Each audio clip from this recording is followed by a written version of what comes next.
qalbdan o'ylab ko'radigan bo'lsangiz, ichingizda aynan mukammal bir inson bor. Shu o'rinda yoshlarga eslatadigan ba'zi bir eslatmalarimiz bor. Anchadan beri qilishlikni niyat qilib yurgan, ilm olishlik bo'lsin, kitob o'qishlik bo'lsin yo intizomga kelishlik bo'lsin, shu ishlarni bugundan boshlang. Vaqt o'tyapti.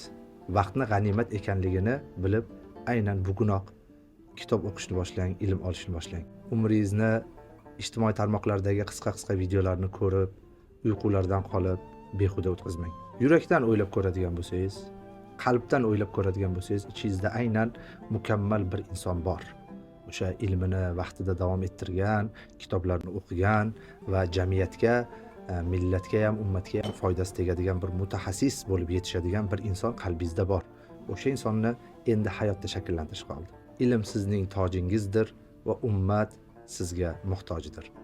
Qalbdan o'ylab ko'radigan bo'lsangiz, ichingizda aynan mukammal bir inson bor. Shu o'rinda yoshlarga eslatadigan ba'zi bir eslatmalarimiz bor.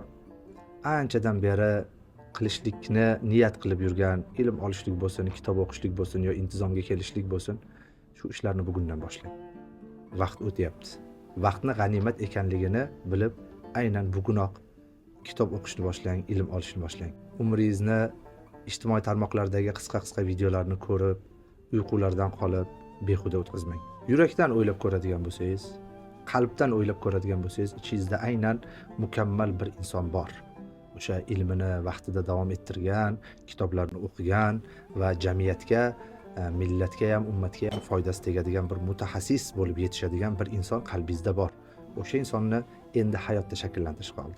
Ilm sizning tojingizdir va ummat sizga muhtojdir.